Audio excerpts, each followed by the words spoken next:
pemasangan flow switch jangan sampai terbalik ya, sudah ada tanda panahnya. Jadi kalau terbalik nanti tidak berfungsi, supaya diperhatikan tanda panahnya. Jadi arahnya menjauh dari pompa atau posisi mendorong gitu, seperti pompanya.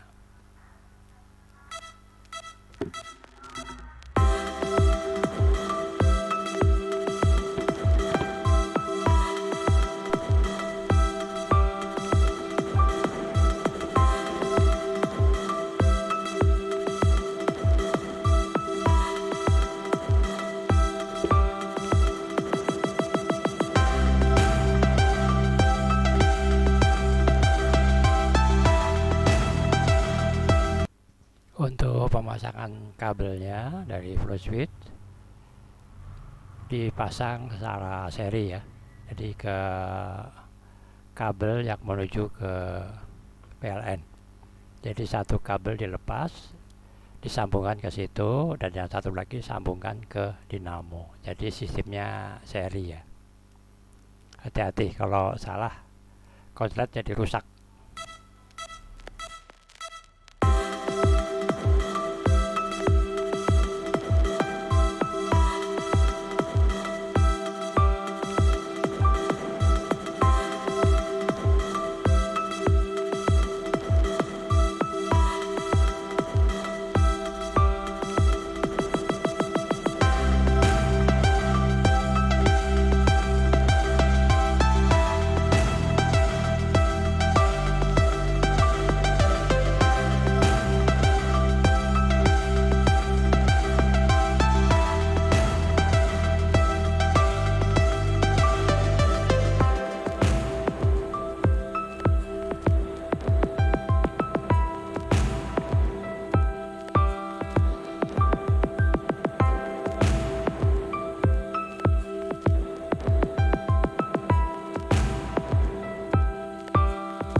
Oke, sekarang kita coba bisa nyala atau tidak. Ternyata saat dicolok tidak bisa berjalan atau hidup pompanya.